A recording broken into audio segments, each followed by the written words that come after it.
Recordamos que esta actividad está siendo transmitida en vivo por el canal de YouTube de nuestra facultad. Vicerrector de Vinculación con el Medio, Dr. Alfredo García Luarte. Subdirector ejecutivo de la Fundación para la Superación de la Pobreza y expositor de esta clase inaugural, Ernesto González Navarrete. Decana de nuestra Facultad de Comunicación, Historia y Ciencias Sociales, Nadia Castro Arias. Director en la región del Biobío de la Fundación para la Superación de la Pobreza, Cristian Riquelme Godoy. Vicedecana de nuestra facultad, doctora Erna Ulloa Castillo. Secretaria académica, doctora Carola Salazar Norambuena. Autoridades universitarias, jefes de carrera de programas de posgrado, jefes de departamento, presidentes y representantes de los centros de estudiantes de las carreras de nuestra facultad, estimados estudiantes. La Facultad de Comunicación, Historia y Ciencias Sociales de la Universidad Católica de la Santísima Concepción se ha propuesto como uno de sus ejes centrales participar activamente del debate público en aquellas temáticas propias de su campo disciplinar, aportando desde el conocimiento y la vinculación al desarrollo de la región del Biobío y Ñuble. Es en este contexto que la clase inaugural del año académico 2024 de nuestra facultad busca ser una instancia de reflexión acerca de los desafíos en materias sociales que tenemos como país. La decana de nuestra facultad, Nadia Castro Arias, entregará unas breves palabras de bienvenida. Decana.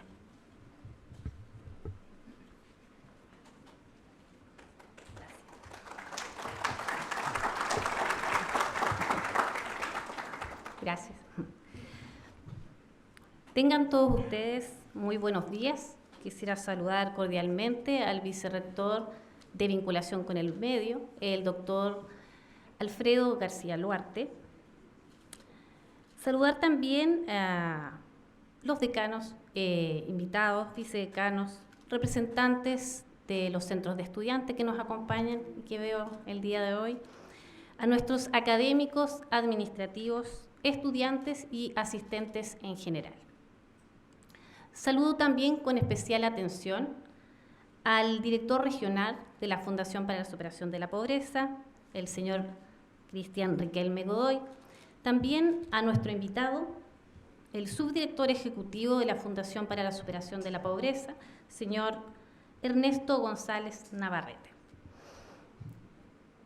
Sean mis primeras palabras para agradecerles a todos ustedes su presencia a este acto y darles la más cordial bienvenida a la clase inaugural de la Facultad de Comunicación, Historia y Ciencias Sociales 2024, cumpliendo así con una tradición secular de la universidad con la que queremos inaugurar oficialmente el año académico.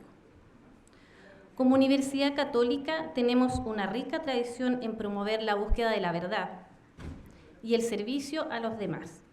Por eso es relevante formar a nuestros miembros en la responsabilidad en todos los ámbitos a la vida, buscando no solo el bien individual, sino también el bien común, teniendo siempre presente el respeto irrestricto de la persona humana. Nuestro país ha debido enfrentar durante los últimos años diversas crisis en los ámbitos ambientales, económicos, sociales, sanitarios, que han puesto a prueba nuestra capacidad como sociedad para responder a estos desafíos. Por lo mismo, hemos considerado importante que el tema central de nuestra clase inaugural sea reforzar nuestro papel en esta sociedad actual, una sociedad cambiante y llena de incertidumbres. Muchas gracias.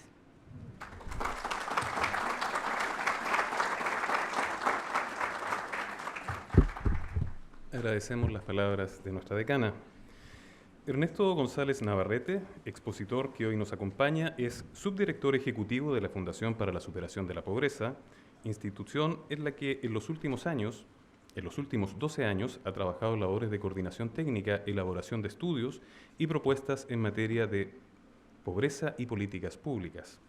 Ha sido investigador colaborador en la Cátedra UNESCO en Desarrollo Sostenible, Desequilibrios y Cambio Global por la Universidad Politécnica de Cataluña, España, en donde tiene un diplomado del mismo nombre. Junto con ello, en 2023, formó parte del panel CACEN 2022. Además, Ernesto González Es magíster en Pobreza, Desarrollo y Políticas Públicas por la Universidad Alberto Hurtado, ingeniero pesquero de profesión y licenciado en Ciencias Biológicas por la Pontificia Universidad Católica de Valparaíso. Su amplio y destacado currículum, en el que resalta el trabajo en materias de medio ambiente y sostenibilidad, lo ha llevado, entre otras cosas, a realizar docencia en diferentes casas de estudios. Invitamos entonces a nuestro expositor a comenzar la clase inaugural de nuestra facultad titulada Ciudadanía, Bien Común para el Desarrollo Social Inclusivo.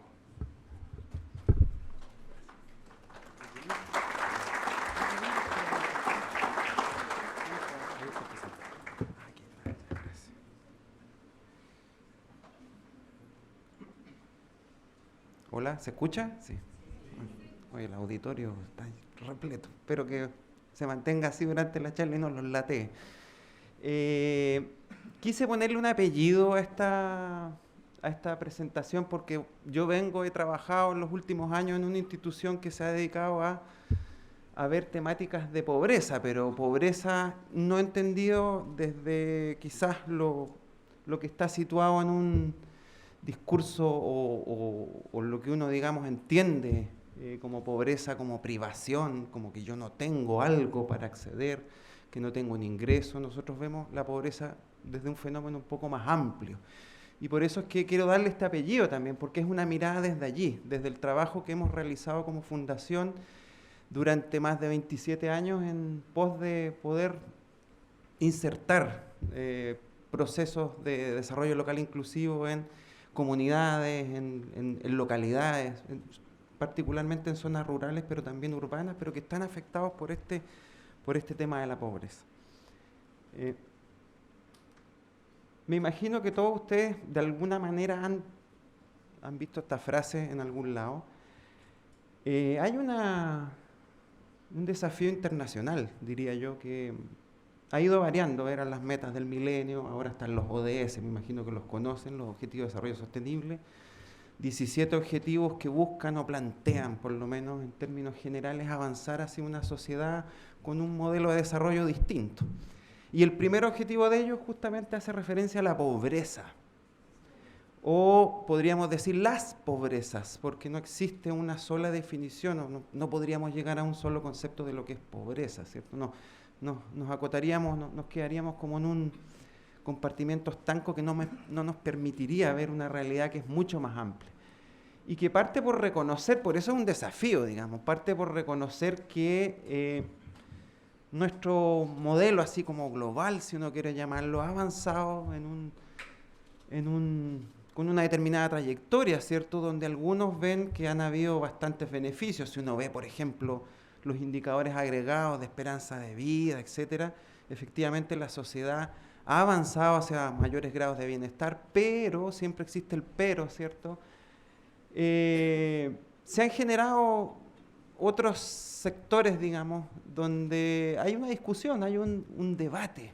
Avanzamos todos en la misma dirección, hemos podido alcanzar todos y todas algún grado de bienestar, y claro, bueno, esto es una foto, no es que se haya sacado en el mismo momento de la NASA, pero nos muestra ya, si uno quisiera ver, ¿cierto?, una relación entre las luces que se ven ahí y el grado de adscripción a un determinado nivel de bienestar. Claro, ahí uno ve ya lagunas, ¿cierto?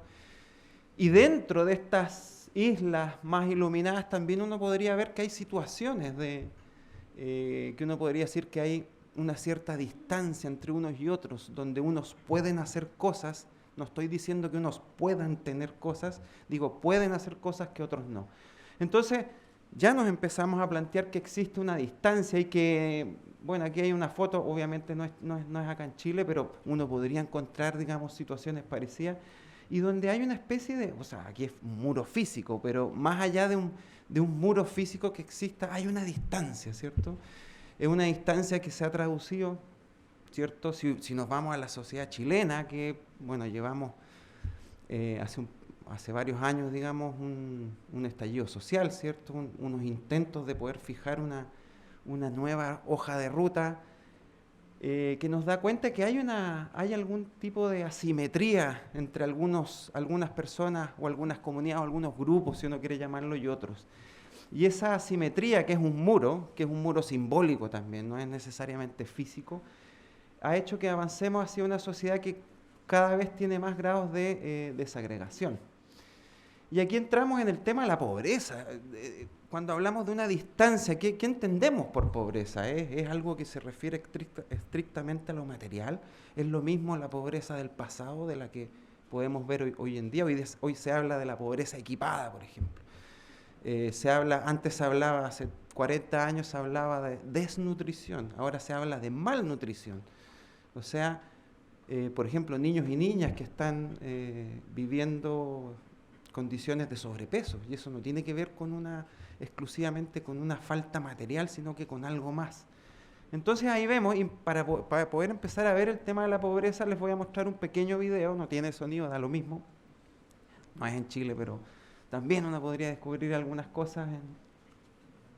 Parece que no funciona, si me lo pueden... No. ¿Se puede poner? Si no, se los cuento. Ahí está.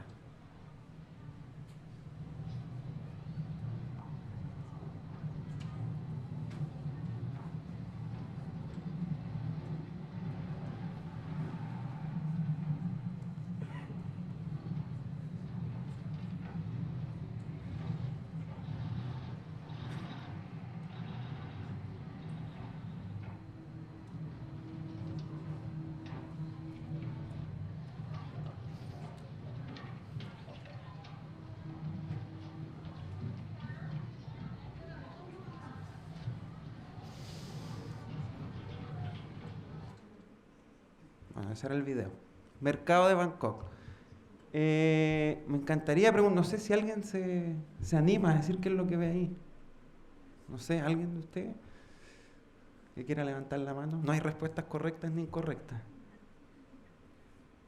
Como un tipo de feria que hacen las personas y cuando pasan clases como que se esconden un poquito. ¿Sí?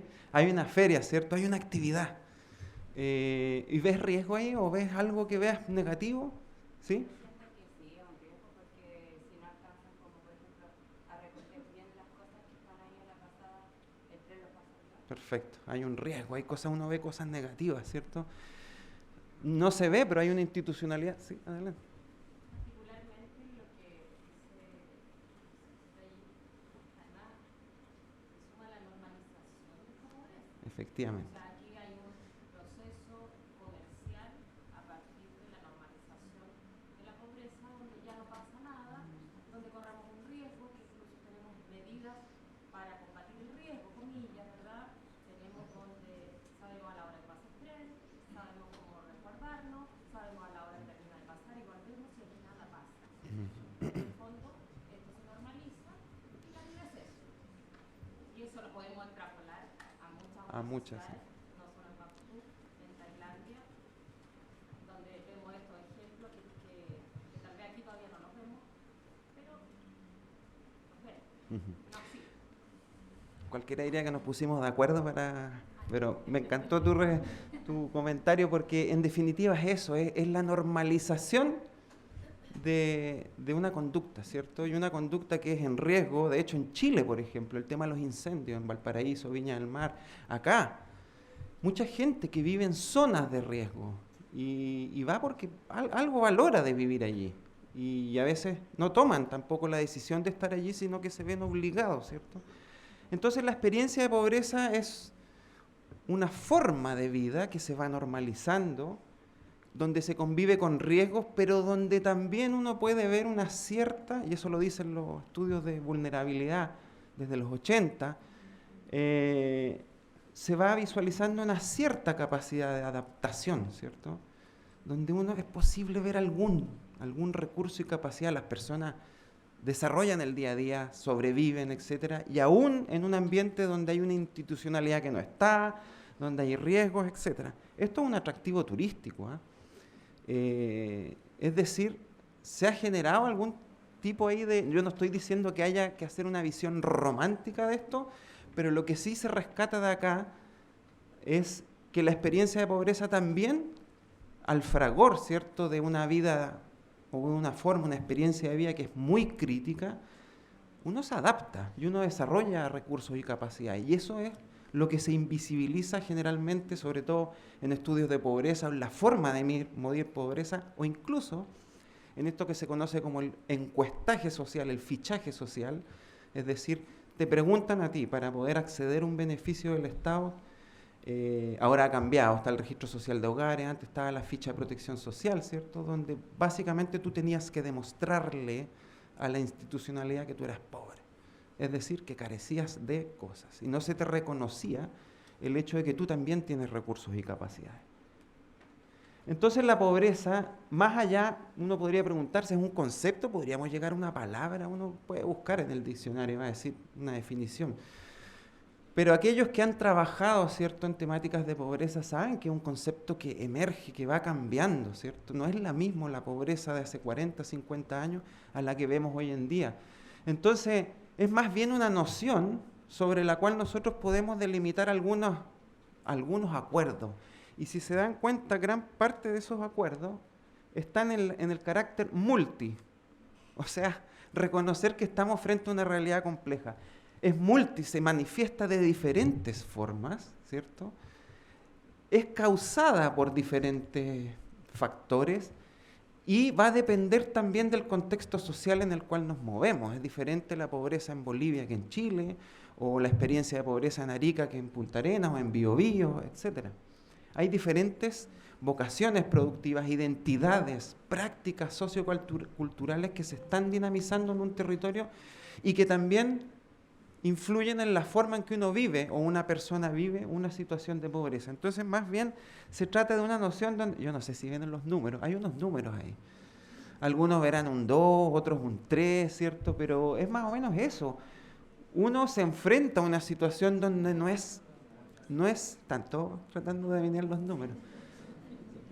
Me adivinaría pensar de que no hay un acuerdo en qué números vemos. Lo mismo pasa con pobreza, con este concepto que es un poco líquido, porque estamos en un contexto que es complejo, no podemos, ¿cierto?, definir o encasillar lo que es pobreza en función de un solo concepto, sino que recurrir, ¿cierto?, a la complejidad. Y eso nos involucra que si vamos a hablar de pobrezas más que de pobreza, tenemos que pensar también que las soluciones tienen que ser integrales, tienen que tratar de comprender la realidad de la forma más completa posible, ¿cierto? Y partiendo porque en definitiva no es una condición. Hace 200 años la pobreza era vista como algo que era un designio, te tocó ser pobre, vas a tener que vivir una vida de pobreza y yo voy a acudir a ti a través de la caridad, por ejemplo. Era considerado como un designio. Hoy en día hemos llegado a la convicción de que efectivamente es una experiencia donde no está solamente comprometida la dimensión material de nuestra existencia, sino que una serie de otras dimensiones que son igualmente importantes para todos y todas. Si yo les preguntara a cada uno de ustedes, ¿usted es feliz? Seguramente ustedes me contestarían, obviamente, yo soy feliz porque, no sé, tengo un ingreso económico que me permite hacer cosas que no podría de otra forma. Pero también yo pondría el acento a la hora de determinar mi experiencia en las cosas que yo puedo hacer, sobre todo en las cosas que yo puedo hacer, y además dónde estoy, y eso influye en cómo yo me siento, cómo yo soy. Entonces, la pobreza es una experiencia que permea todas estas dimensiones. No se trata solamente de que tú tengas o no tengas un ingreso económico, sino que por sobre todo, ¿qué puedes hacer o no hacer? ¿Y qué tipo de autonomía tienes para hacer eso?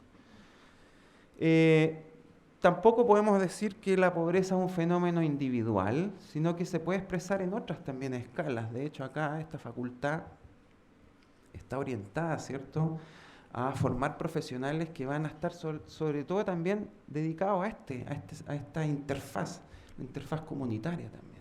Y ahí también se expresan fenómenos de pobreza que son colectivos. Hay sentires colectivos, territorios que, más allá de las experiencias individuales, también tienen, digamos, condicionantes que ya sea se constituyen en factores que contribuyen a que la pobreza se genere o persista. Y obviamente tampoco podemos hablar que durante nuestro ciclo de vida tengamos una misma experiencia de pobreza. Esta obviamente va variando, ¿cierto? Y llegamos, por ejemplo, esto solamente va a mostrarles un ejemplo, esta es la matriz de Magnif, un autor chileno que falleció hace algunos años. Él, en el año 1986, escribió un libro que se llama Desarrollo a escala humana. Es decir, hay una crítica, ¿cierto?, a la forma a través de la cual la sociedad, digamos, estaba llevando sus procesos, y criticaba ese modelo que no estaba centrado en lo que necesita el ser humano, sino que más bien en dinámicas mucho más globales y centrado exclusivamente en temas económicos. Y aquí él plantea varias cosas que son súper interesantes. Magnif dice que, por ejemplo, algo que podría ser un poco contraintuitivo, dice que las necesidades, que son estas, son fijas, no varían en una u otra matriz sociocultural y son las mismas aquí que hace 200 años. Es decir, él decía, el ser humano necesita siempre estas cosas. Uno podría discutir, ¿cierto? Y lo importante es que él dice que para poder satisfacer necesidades, nosotros hacemos cosas que están acá adentro y que se conocen como satisfactores, las formas a través de las cuales satisfacemos necesidades. Y lo importante es que él plantea que no solamente esas formas tienen que ver con lo que tengamos o no tengamos, sino que con lo que somos, hacemos y dónde estamos también, en qué contexto nos desenvolvamos. No quiero detenerme aquí, pero esto es para mostrar un poco que la experiencia de pobreza tiene que ver con imposibilidad también de poder desplegar estas formas para satisfacer necesidades y que no solamente se acotan a lo material. Y ahí llegamos entonces, quiero volver acá también se expresan formas propiamente culturales. Uno podría decir, una persona en el Amazonas o una persona acá en Concepción, según Magnif, tienen las mismas necesidades. Uno al tiro diría, no, pues sí, son diferentes contextos. Magnif estaría de acuerdo con eso, pero diría que donde se expresa y florece, ¿cierto?, la diversidad biocultural, o como uno quiere llamarlo, es acá, en la forma en que uno establece cómo va a resolver ciertas necesidades, ¿cierto? Y ahí aparecen también la creatividad de uno u otro grupo social. Por ejemplo, las ollas comunes que vimos, que fueron muy vistas, digamos, en el periodo de pandemia, son satisfactores, son formas de satisfacer necesidades. Pero concentrémonos en ver qué es lo que movilizaron esas ollas comunes. Movilizaron un tejido comunitario, un músculo comunitario, y esos son recursos y capacidades.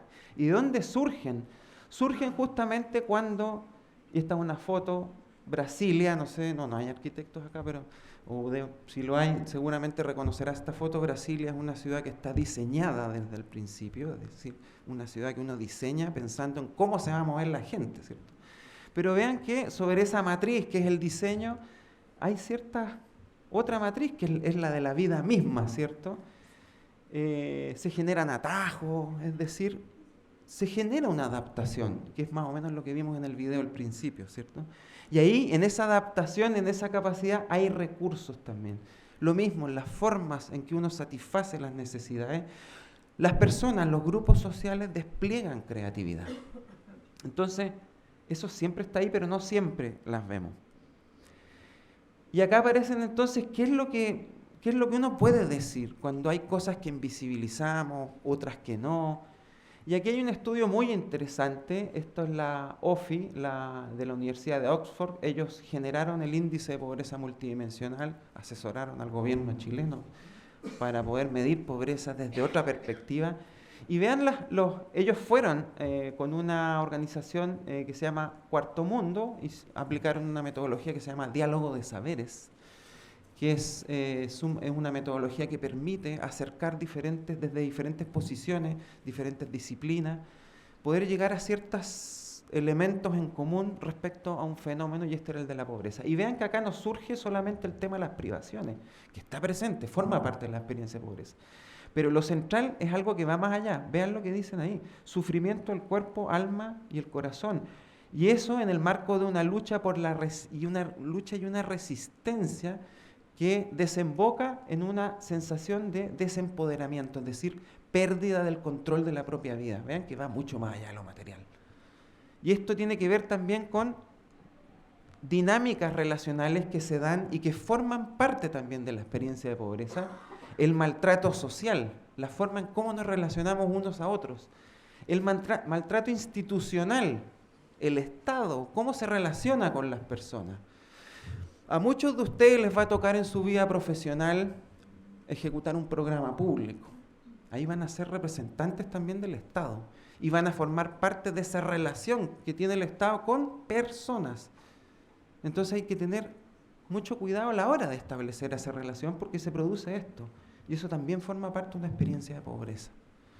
Y por último también, bueno, están los aportes no reconocidos, la economía del cuidado, todos esos recursos y capacidades de que hablábamos y que generalmente son invisibilizados. Entonces la pobreza se ve solamente desde lo que uno carece. Y eso ya es una visión que es bastante parcial. Y esto nos deja, nosotros en la Fundación publicamos cada 4 años un libro de propuestas que se llama Umbrales Sociales, y ahí tomamos también esto que teníamos un estudio de hace 12, 13 años que se llama Las voces de la pobreza. Fuimos a preguntarle a las personas qué sentían de la pobreza. Y claro, lo que más surge es que sobre todo en tiempos como hoy, la pobreza tiene una dimensión relacional, que deriva de la forma en que se produce cierta interacción entre las personas, en el Estado, en la sociedad, etc. Y ahí, ¿qué es lo que causa, digamos, esa pobreza relacional? Obviamente la forma en que la sociedad se organiza, y partiendo por la estructura del Estado, que tiene una estructura central. Estamos acá en una región, yo vengo también de una región un poquito más al sur, de Coyhaique, y ahí también vivimos lo que era un nosotros y un ellos, de una persona, por ejemplo, esto lo rescatamos en una tesis una vez, una persona de Aysén, en Cochrane, decía, no, nosotros no estamos lejos, ellos están lejos.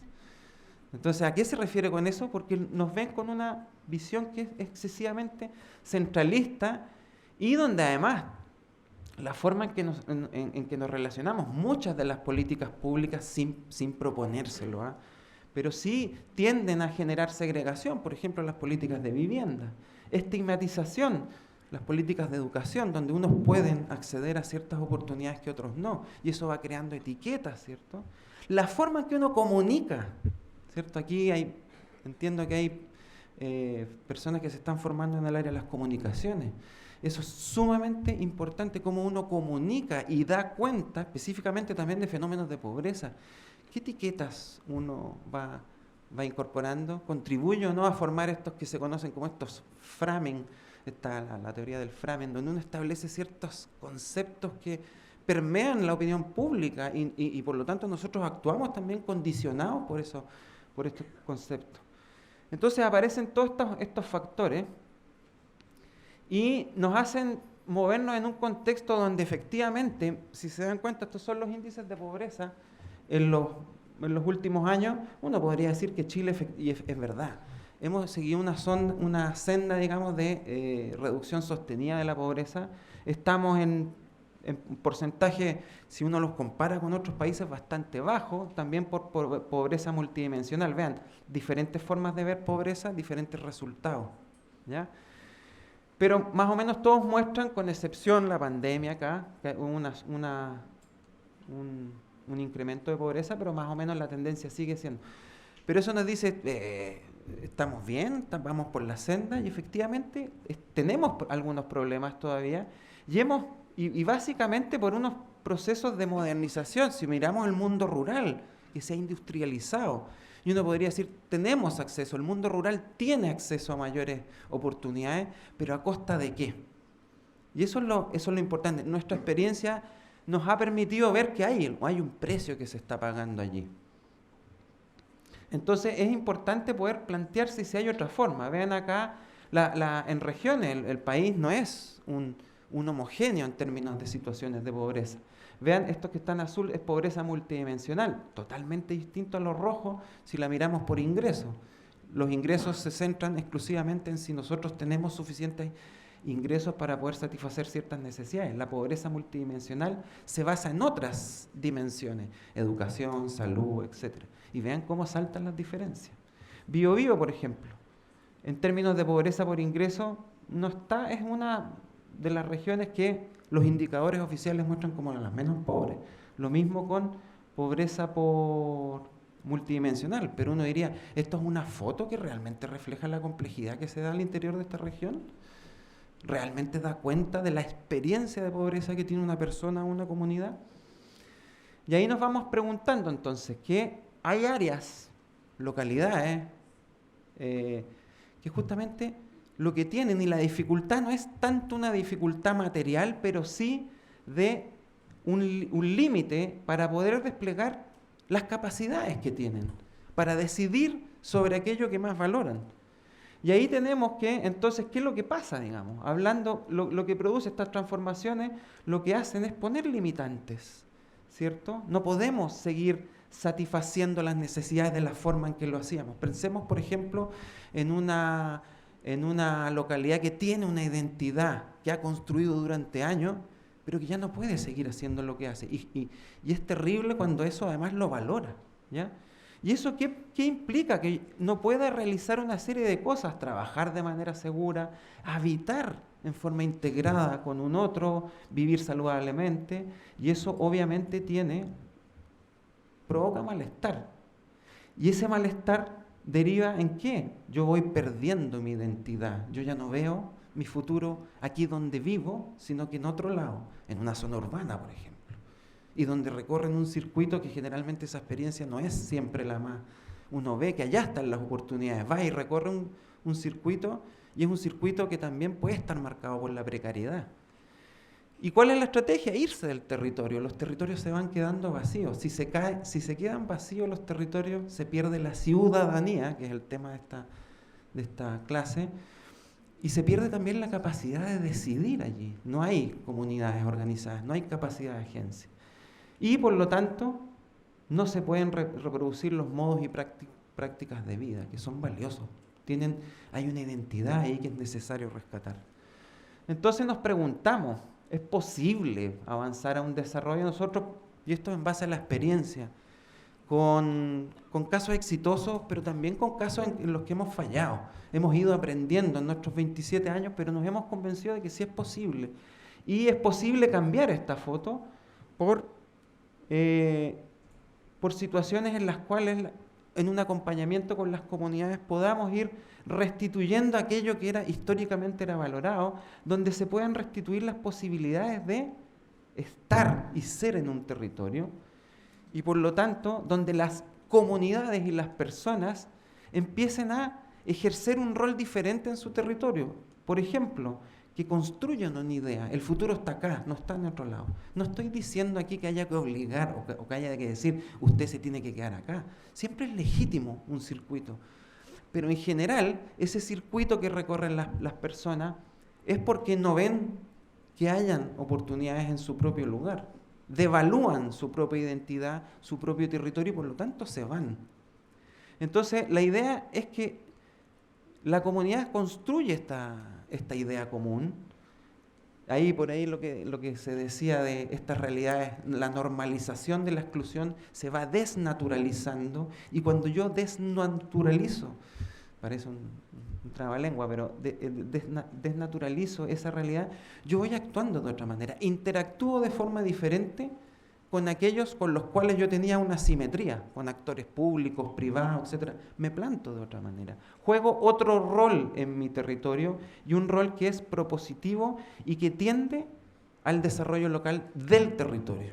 Eso es lo que hemos visto, digamos, que es posible hacer. Yo no digo que sea fácil, pero es un sendero que uno puede recorrer y que en definitiva se traduce en un proceso de despliegue progresivo de las capacidades económicas, culturales, etcétera, propias del territorio, y que derivan en el fondo en este gran concepto que es desarrollo local inclusivo, que uno lo puede desagregar en los diferentes conceptos, despliegue de capacidades, pero no de cualquier capacidad, de las capacidades, principalmente viendo las capacidades locales.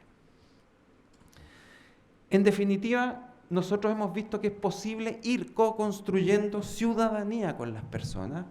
Ciudadanía entendida en el sentido del rol que juegan esas personas respecto de las decisiones que se toman y que les afectan sus propias vidas. Yo ya no me planto de la misma manera. Yo soy capaz de ir y plantarme frente a una institucionalidad y decirle, miren, hagamos un acuerdo. Yo soy capaz de editar la forma en que se da la relación entre el Estado y las comunidades.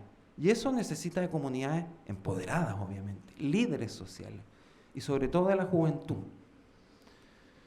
Y nosotros, ¿cómo hemos podido ir viendo esto? Y les voy a presentar una pequeña historia, que es la historia de un palo cualquiera uno podría ver que es un pedazo de madera, ¿cierto? Todos nos hemos encontrado en la calle o en el campo con un pedazo de madera. Pero a esa madera, uno le puede dar un sentido. Y ese sentido se construye en el momento en que yo habito un territorio. Y vamos a ver ¿Estoy bien en el tiempo? Sí, voy bien, no estoy pasado ya. Vamos a ver cómo ese palo, que para algunos es un palo, para otros está totalmente dotado de sentido y de identidad. Si corre cámara, por favor. Mi mamita me regaló. Y igual. Tiempo yo le tengo al lado. Ella es una persona con la que trabaja con uno de los programas que tenemos Servicio País, en el norte, ya se habrán dado cuenta. Y vean que ahí está, entre comillas, su palo. Un palo que fue heredado. ¿Heredado por quién? Por su madre. Transmisión de conocimiento, un palo que tiene sentido y un palo que ya no es un palo, es tecnología que fue construyéndose. Y vean qué es lo que produce, digamos, cuando ese pedazo de madera adquiere un sentido y forma parte de un circuito de circulación de conocimientos que son propios del lugar y que son capaces, por lo tanto, también de dinamizar un territorio. Sigamos con la... Esta es herencia de mi mamá. Mi mamita me regaló. Y igual. Tiempo yo le tengo al lado. pero ahí está. ¿Puede correr cámara de nuevo? Cuando yo nací así, mi mamá tejía a mi abuelita. Hacía poncho, afro, lisla. Entonces allá arriba nosotros pastoreamos el cordero, llama, alpaca, hilando. Ahí nos enseñó mamá hilando. Nosotros igual lanzamos la puja y de chiquitita aprendimos a hilar. Después aprendí a tejer un chiquitito, se llama guayuña, para sembrar quinoa. Ese aprendí. Cipriana se llama ella, nos comenta algo que es súper importante, esa conexión que tiene. Ella es parte de un circuito, y como lo decía, un circuito de circulación de conocimientos. Ahí hay prácticas, habla de la quinoa, por ejemplo. Hay ganadería camélida también. Es un territorio que, por el acto de habitar, hombres y mujeres han ido construyendo y en base a una identidad y le van otorgando sentido a lo que hacen. Y eso tiene obviamente también una dimensión cultural, económica, y nosotros nos hemos ido preguntando, ¿es posible? Porque estas formas de vida están en riesgo. Corren el peligro, ¿cierto?, de erosionarse en el tiempo. Y uno dice, ¿es posible rescatar aquí claves que nos permitan mirar de otra forma las políticas que nosotros establecemos como sociedad para superar pobreza? ¿Es posible a partir de allí? Y claramente es posible. Uno ve que ya el palo no es un palo, es sentido, es una cadena de sentido simbólico que va circulando. Y ahí nosotros hemos ido actuando en base a lo que hemos definido como territorios bioculturales, como una base para mirar de forma distinta y emprender el desafío de poder implementar procesos de intervención social que busquen el desarrollo local, inclusivo, porque es a partir de lo propio, ¿cierto? Y ahí hemos ido conformando esta forma, digamos, de ver el territorio. Nuestros modelos de intervención parten por esta base, de ir reconociendo, ¿cierto?, que en cada lugar las personas dan forma a modos y medios de vida determinados. No hay un determinismo geográfico, pero no, es una dialéctica entre lo que yo hago como ser humano para sobrevivir, lo que me ofrece mi contexto y la manera en que me voy relacionando también en el marco de las interacciones sociales que yo voy construyendo y que generan, en definitiva, una identidad propia. Y esto ha ido formando un rico patrimonio cultural que es tanto material como inmaterial, que ahí nos decimos, ¿hay algo ahí que podamos rescatar? Y claro, decimos que esta riqueza, y hay una paradoja, lo podemos ver también aquí en la región, digamos, por ejemplo en las zonas cordilleranas, donde hay una identidad, por ejemplo, asociada a la vida con la cordillera, donde se ha ido forjando una identidad. Y uno se pregunta, bueno, ese rico patrimonio cultural determina que hayan mayores niveles de bienestar y claramente hay una paradoja ahí. Son lugares con mucha identidad, mucho patrimonio, pero también que tienen los indicadores oficiales de pobreza más altos. Y uno, ¿por qué pasa esto? Hay algo que no estamos viendo. No estamos viendo que allí hay un recurso y una capacidad que podría ser parte de un modelo de actuación diferente. Y por lo tanto, mirar los territorios desde esta forma nos permite actuar de forma más contextualizada. Nosotros no vemos problemáticas solamente, sino que vemos personas y cómo se dinamizan en el territorio. Y segundo, nos permite dar visibilidad a esto, que es el patrimonio biocultural. Esto que está acá. Y que son todas las prácticas, ritos, todo lo que uno hace en el día a día y que fue construido históricamente. Y que uno podría decir, bueno, ahí hay algún tipo de clave. Y hemos ido estudiando eso. Tenemos un área de estudio en la Fundación. Por ejemplo, hemos hecho estudios de diferentes territorios bioculturales, algunos más específicos que otros. Por ejemplo, el rol que juega la juventud en tanto elemento, factor que va dinamizando un territorio. Muchos jóvenes han salido de sus territorios pero han vuelto. Estamos viendo que esa es una dinámica que se está dando. Vuelven con nuevos conocimientos, pero además vuelven con arraigo. Y eso es un círculo virtuoso que hay que destacar. Tiene que haber una política de retorno de la juventud o de retención también de la juventud en los territorios, porque son ellos los que dinamizan el territorio. Sin aprendices no hay maestros y se pierde, por lo tanto, todo lo que uno se ha ido construyendo en la historia. Y dentro de eso tenemos una publicación que son la última del 2021, ¿cierto? Y donde planteamos justamente esta idea, que es posible ir de los territorios al país con claves para una nueva política social. No tengo tiempo para adentrarme en cada una de ellas, pero vean que tenemos 10 propuestas y obviamente planteado por un modelo para armar. Dentro de esas propuestas uno rescata, ¿cierto?, cosas que se han hecho, que son importantes y que van en la línea que nosotros manifestamos. Por ejemplo, el SICPA, el Sistema de Información del Patrimonio Cultural Inmaterial. Es un sistema, una plataforma del Ministerio de las Culturas y las Artes, donde uno puede, digamos, empezar un proceso de identificación de una práctica y por lo tanto a partir de ahí generar planes de salvaguarda de esa práctica y de esa práctica que tiene también una salida económica. Entonces hay un montón de cosas que tienen mayor o menor grado de avance, pero que parten por instalar una idea de economía local que es un tanto diferente, introducir criterios de bien común. ¿Cómo medimos el desempeño económico? En base a un indicador que nos mide la rentabilidad o cuánto ganamos, cuánto perdemos. Podemos evaluar el desempeño económico también en función de la relación que existe entre las empresas, entre los emprendimientos y las personas que viven en el territorio. La juventud, podemos implementar una política de retorno de la juventud y lo mismo con planificación, los gobiernos locales, todo lo que tiene que ver con la gestión de los bienes comunes. Esto pasa mucho en el mundo rural. No existen fronteras para, por ejemplo, una comunidad indígena que va y vuelve, ¿cierto?, con su ganado, etcétera. No hay fronteras. Las fronteras son las que les impone la propia dinámica. Entonces, hay alguna forma de poder permitir que esas prácticas se sigan haciendo. Y el cambio climático también aparece, los sistemas alimentarios locales, es un tema, la soberanía y la seguridad alimentaria es un tema que se está poniendo hoy en día, y que todos estos forman parte desde lo local de propuestas que podrían contribuir a un desarrollo local inclusivo. Y ahí nos planteamos el tema justamente de una realidad que es súper complicada. Y vean, el mono me quedó horrible de la realidad, pero era para no ponerle una forma cuadrada, ¿cierto? Porque la realidad es súper complicada de aprehender. No nos podemos, digamos, nos desbordamos muchas veces por la complejidad, y aquí pasa lo que nuestro amigo Maturana y Varela en los 80 plantearon en su libro El árbol del conocimiento. Ellos decían, todo hacer es conocer y todo conocer es hacer. ¿Por qué lo decían?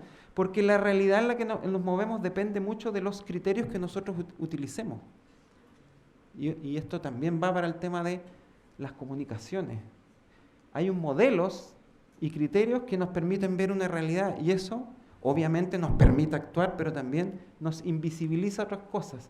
Entonces, esto que pasa acá, cuando decimos que tiene que haber un cambio de mirada respecto, por ejemplo, a fenómenos de pobreza, estamos diciendo que tiene que cambiar este modelo y los criterios que utilizamos para poder definir y por lo tanto actuar en una realidad que de por sí es compleja. Y ahí nosotros, no es que aparezcamos como los... pero sí nosotros hemos intentado 27 años, la fundación, ¿cierto? Tenemos un modelo de intervención social y también tenemos un área de estudios y propuestas, entendiendo que tiene que haber una alimentación entre estas dos líneas de acción y tratándonos de vernoslas con esta realidad compleja, donde podemos, ¿cierto?, caer en dos cosas que son igualmente indeseables, yo diría, sobre todo cuando uno intenta hacer algo en el mundo social. Por un lado, uno interpreta y por lo tanto comunica, y esto condiciona nuestro actuar, porque podríamos ver la realidad como algo sumamente simple, al estilo Mondrian. Pero esa simpleza nos facilita cosas, un programa, lo aplicamos aquí y en Punta Arenas, de la misma forma, la estandarización nos permite medir de forma igual, pero caemos en una impertinencia porque nos damos cuenta de que en el lugar donde implementamos un programa determinado, podríamos estar siendo, digamos, lesionando incluso el bienestar de las propias personas, porque no estamos considerando las particularidades. Pero por otro lado tampoco es imposible dar cuenta, y este es el estilo El Bosco, de toda la diversidad que existe. Podríamos hacer un zoom interminable y siempre descubrir particularidades que no podemos dar cuenta tampoco. Tenemos que movernos y por lo tanto interpretar la realidad en un punto intermedio que nos permita captar la complejidad de la realidad, pero sin volvernos locos y exasperarnos. Y ahí nosotros nos planteamos qué modelo uno podría plantear. Yo siempre asusto a los profesionales que llegan a trabajar a servicio país la primera vez y les digo, este es el modelo que tienen que implementar. Entonces, y tiene que resultar. Y uno podría decir, está ordenadito, todas las fases, los productos, etcétera, pero claramente eso es una utopía, porque no existe eso, existe más bien esto, un diseño, ¿cierto?, pero donde las personas se adaptan, pues ya lo hemos visto, ya vimos en la foto de Brasilia, por ejemplo. Y ahí obviamente no resultan nuestros diseños, entonces ¿qué modelo podemos utilizar? Y nosotros nos planteamos un modelo, no me voy a parar acá, pero que busca un circuito conjunto con las personas. No nos queremos equivocar, no vamos como consultores que llegan desde una expertise y determinan qué es lo que hay que hacer. Nosotros intentamos co-construir con las personas la forma a través de la cual nosotros vamos a trabajar. Y ahí, Servicio País, jóvenes recién salidos de la universidad, que los invitamos a vivir un año en lugares, digamos, alejados, van construyendo un vínculo significativo con la comunidad y paulatinamente van pasando diferentes profesionales en las fases, pero vamos intentando que el rol que juegan las comunidades sea un tanto diferente, donde vayan desnaturalizando su visión de pobreza, donde vayan adquiriendo mayores grados de bienestar y sobre todo donde la relación con otros actores sea lo menos asimétrica posible. Esto no siempre se logra, es un ideal, pero sí uno detecta que hay avances. Y en temas de comunicación, ¿qué podría decir? Ya me pedían acá, hay gente que está estudiando periodismo, súper importante, tenemos una alianza, ya estoy terminando, se llama Comunicación y Pobreza. Entendemos que la comunicación juega un rol súper importante, sobre todo cuando hablamos de situaciones de vulnerabilidad. ¿Qué es lo que decimos respecto a un otro, a una persona que está viviendo una experiencia de vulnerabilidad? Y por lo tanto tiene un impacto también en la cohesión social. Hemos hecho diferentes estudios en qué se fijan las comunicaciones a la hora de hablar de pobreza, etcétera. Y el último que tuvimos, me imagino que tenía que ver con qué pasa con los grupos en pobreza y vulnerabilidad. Y con respecto a qué, a la desinformación, las fakes, las famosas fake news que se dan y que es una estrategia que está validada desde Trump hacia abajo, digamos, que se dieron cuenta que no es necesario hablar, ¿cierto?, en términos de la verdad o no, es una verdad que uno crea, ¿cierto? Uno instala un mensaje y ese mensaje desactivarlo cuesta, pero un montón, ¿cierto? Entonces ahí, y eso provoca impactos que son importantes y que involucran un ejercicio de responsabilidad de parte de quienes forman parte del mundo de las comunicaciones. ¿Por qué? Porque informar, educar, crear ciudadanía también es un tema comunicacional.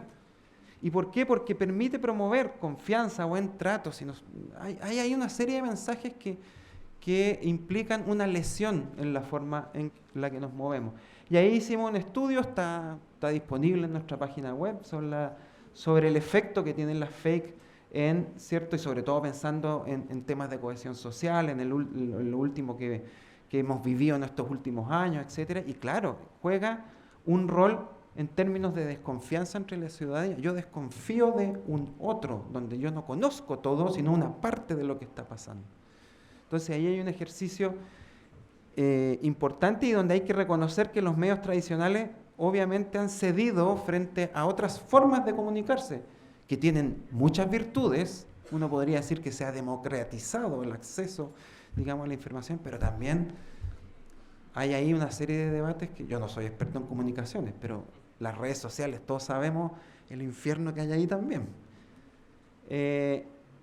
Y ahí, claro, ¿qué pasa? Cuando se habla de pobreza, se hace invisible, se vuelve a perder, ¿cierto?, esta visión más comprensiva de la experiencia de pobreza.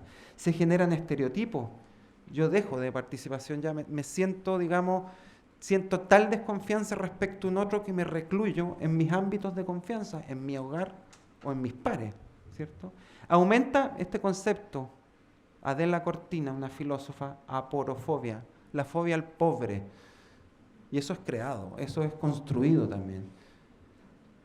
Y genera atención pública sobre situaciones que uno no sabe bien y no termina sabiendo si son verdad o mentira, pero que te impactan en la opinión que tú tengas. Quiero terminar solamente con esto. Hay opiniones de expertos, de lo que uno u otro, la academia puede decir respecto a esta necesidad de transitar a una forma diferente de conceptualizar la palabra.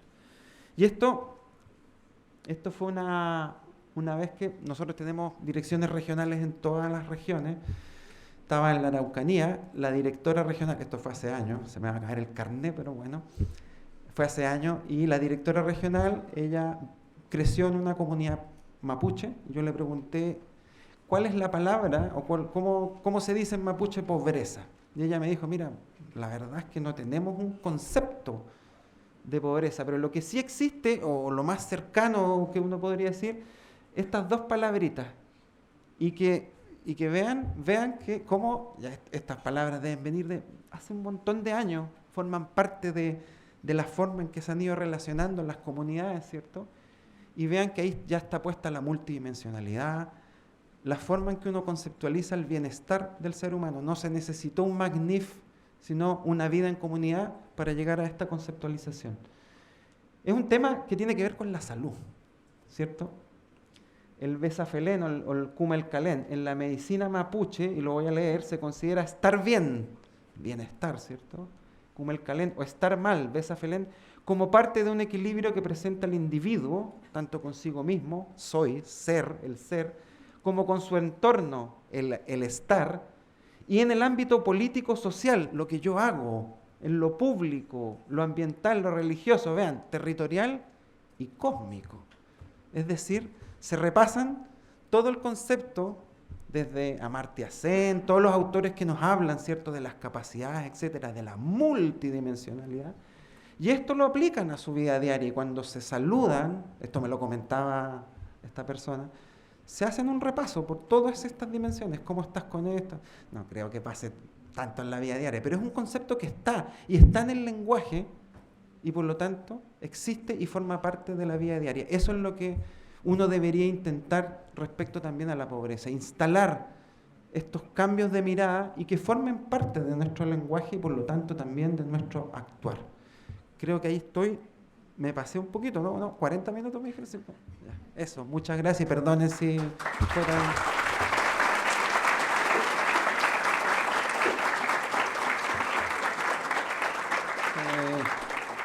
No sé si hay un comentario o alguna pregunta.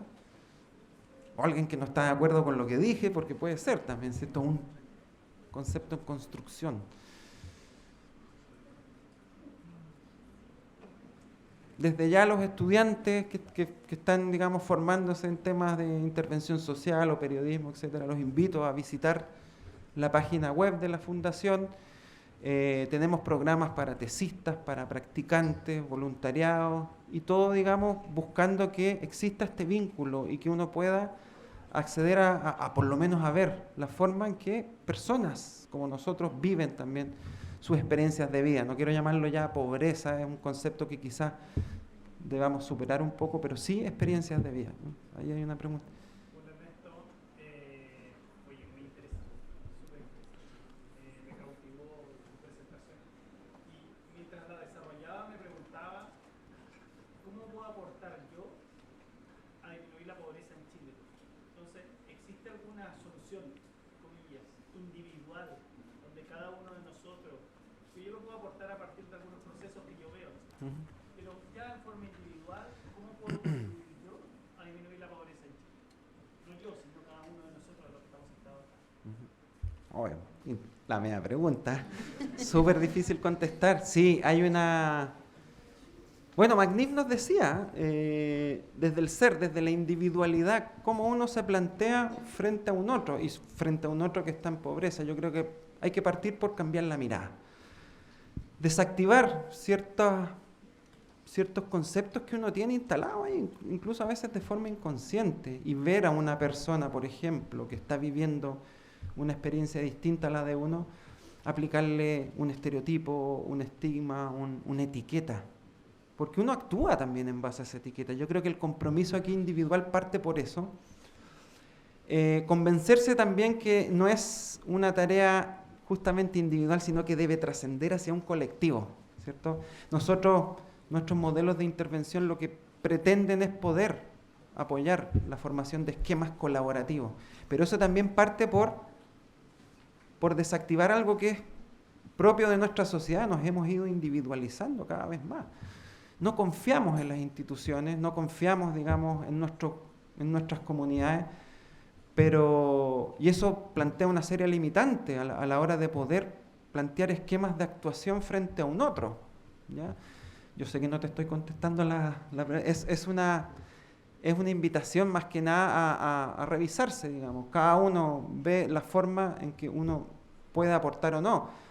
Las disciplinas todas tienen algo que decir, desde las ingenierías hasta las disciplinas, digamos, más de naturaleza social, ¿cierto? No es que unas se vayan a hacer cargo de la pobreza, es un fenómeno que nos compete a todos, pero parte justamente desde lo individual y desde la disponibilidad también a cambiar un poco el switch y mirar de otra forma, sobre todo a personas como uno que viven, digamos, y vivimos conjuntos, pero no tenemos una comunicación.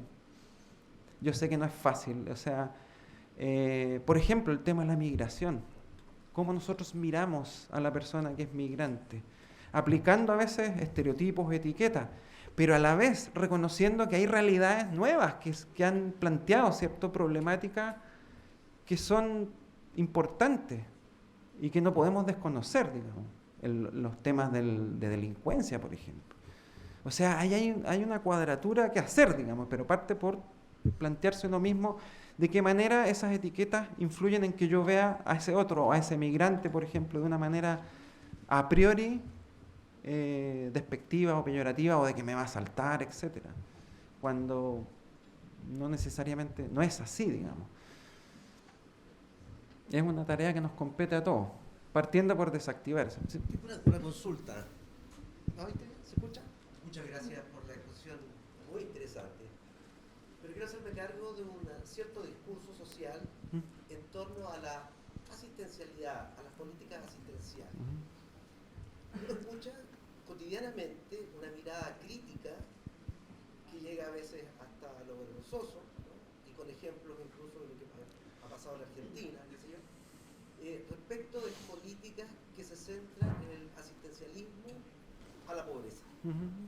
Desde la Fundación, ¿cuál es la mirada que ustedes tienen respecto de esto? Muy buena pregunta también. Nosotros, de hecho, nuestro modelo de trabajo que hemos ido construyendo, y no lo terminamos nunca de construir, nosotros hablamos que instalamos una visión promocional, es decir, contrario a lo que puede ser como asistencial, es decir, esta mirada del Estado que se relaciona con las personas de forma unilateral, donde yo no puedo participar de esa relación, y donde yo accedo a beneficios que generalmente giran en torno, ¿cierto?, a los subsidios, digamos, un alivio económico. Nosotros decimos que a veces sí, o sea, la experiencia, y ya lo mostraba en el esquema, tiene parte de una privación económica que en parte se soluciona, ¿cierto?, con transferencia. Pero eso es una relación asistencial que crea también no quiero decir un comportamiento, pero sí una forma de relación donde yo estoy esperando y espero que haya un Estado que siempre me vaya asistiendo. Decimos que los subsidios alivian transitoriamente una situación de pobreza. Por ejemplo, en la pandemia fueron necesarios, nadie lo va a negar. Gente que no pudo salir a trabajar necesitaba una ayuda. Pero hay otras formas de actuar, eso es lo que decimos. Hay ejercicios complementarios que más que hacer una bajada unidireccional y sin posibilidad de participación convoque al otro. Yo siempre pongo un ejemplo, formamos parte en la pandemia de un proyecto de fondos privados, se llamó Respuesta Comunitaria frente a la pandemia, ¿cierto? Y la idea era financiar todos estos satisfactores o prácticas surgidas de la propia comunidad y que permitían satisfacer necesidades alimentarias. Las encuestas de la pandemia decían que mucha gente tenía imposibilidad de alimentarse de forma normal durante el día, ¿ya? Entonces yo siempre comparo, lo que se estaba financiando con ese programa no era el subsistema individual familiar, se estaba financiando una red, que era la olla común, ¿ya? Es decir, se aprovechaba el propio músculo comunitario, los propios esfuerzos, las formas propias de gestionar algo, y se les inyectaba un recurso económico que era importante. Yo siempre comparaba ese tipo de ayuda con la ayuda, que no digo que haya sido, digamos, negativa ni nada, pero hay ahí algo que nos permite reflexionar. ¿Cuál fue el dispositivo de ayuda del Estado a las personas en situación de pandemia? Una cajita, ¿cierto? ¿A dónde va esa cajita? Al nivel individual familiar. ¿Trasciende más allá? Probablemente no. Cuando tú financias, en cambio, el ejercicio, la práctica comunitaria, ahí estás siendo promocional, porque estás haciendo uso o apoyando que se siga ejercitando ese músculo. La olla común se va a desactivar después, pero la memoria comunitaria existe ahí. Eso es ser promocional, contribuir a que vaya cambiando el rol de las personas y donde justamente desnaturalicen esa relación de un otro, de un Estado que está acá arriba, y que el Estado me va a decir, señor, usted demuestre su carencia y yo le voy a dar un beneficio. La idea es transitar, por ejemplo, si un esquema de enfoque de derechos humanos, ¿cierto?, particularmente de los derechos económicos, sociales y culturales, implica un ejercicio donde tú le otorgas un poder al ciudadano, donde tú dices, yo ya no miro al Estado de una forma en que me está entregando beneficios y yo demostrándole que soy carente. Yo sé que en el marco de un Estado de Derecho se me reconocen ciertas facultades. Se me reconoce, por ejemplo, no digo acá en Chile, pero por ejemplo el tema del derecho a la vivienda. Cuando uno habla del derecho a la vivienda, lo que se habla en el fondo es el derecho a vivir una vida y eso no tiene que ver con el artefacto vivienda. Entonces, cuando se te reconoce el derecho a habitar, hablamos del derecho a la ciudad, por ejemplo, el derecho a la vivienda, se te está otorgando una facultad a ti como ciudadano y tú vas a decir, mira, esto ya no es algo que me esté otorgando el Estado porque es un acuerdo que hicimos como sociedad y que nadie puede quedar por debajo de un nivel mínimo de bienestar. Y eso es un ejercicio de poder, de otorgarle un poder a ser, poder en el buen sentido de la palabra, a la persona. Y eso es totalmente contrario a una política donde yo asisto siempre y voy creando también un comportamiento. Las políticas públicas crean a un sujeto social también. Tú puedes crear un sujeto desempoderado, que muchas veces es fácil también, porque no te alega, etc. O puedes crear, a través de la relación del Estado y las personas, un sujeto que sea consciente de lo que tiene y sea consciente de la relación que tiene que establecer con el Estado. Nuevamente, no sé si contesté la pregunta, pero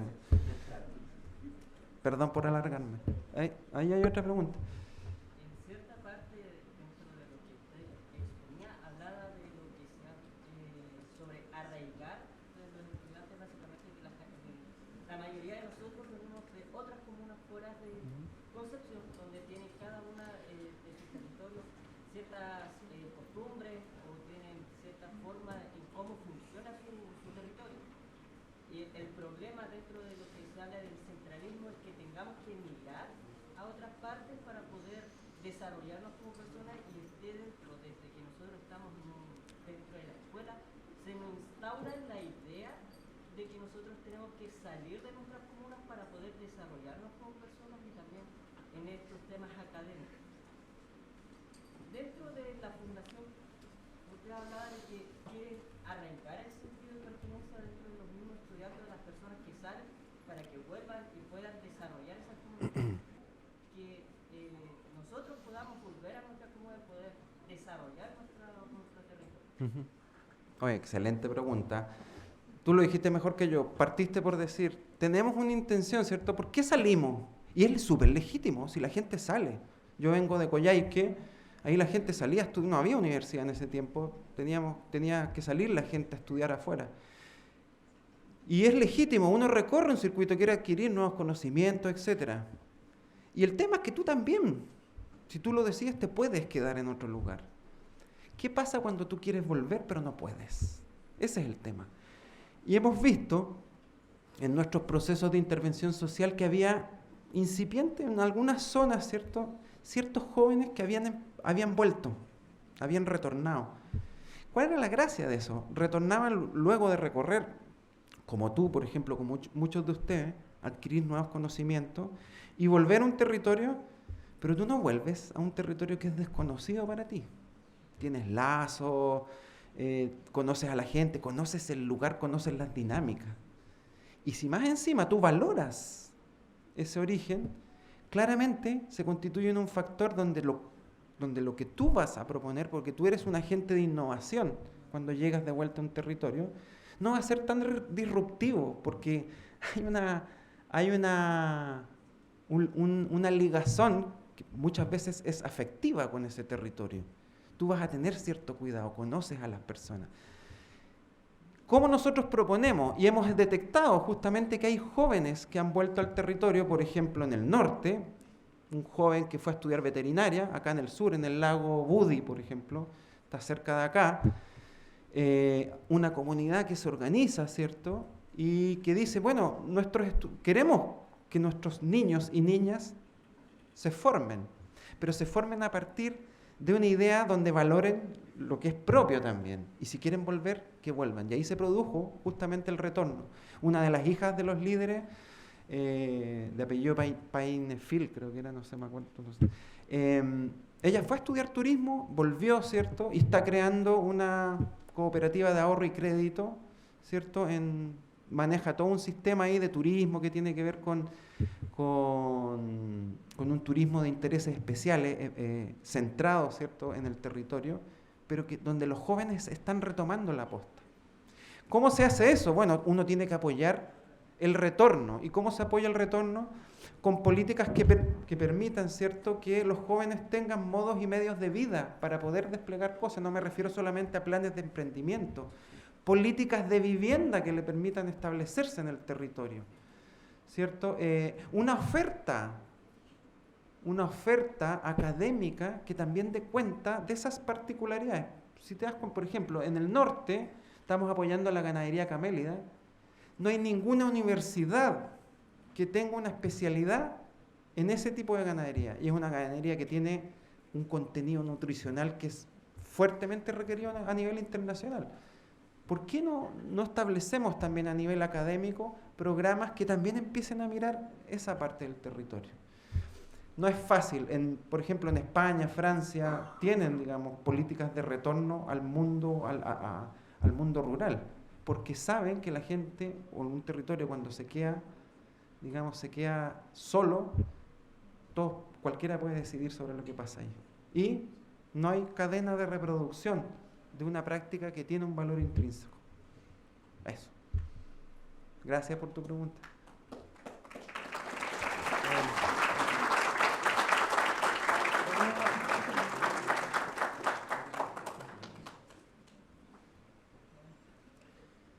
Bien, agradecemos la exposición del subdirector de la Fundación para la Superación de la Pobreza y como una forma de agradecer su presencia en nuestra universidad, la decana de nuestra facultad, Nadia Castro, hará entrega de un reconocimiento.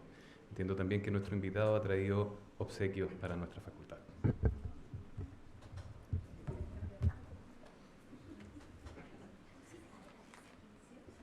Gracias. Qué cantidad de regalos.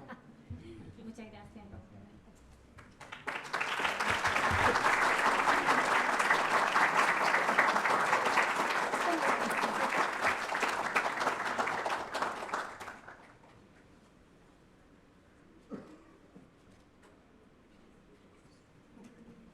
Gracias, muchas gracias.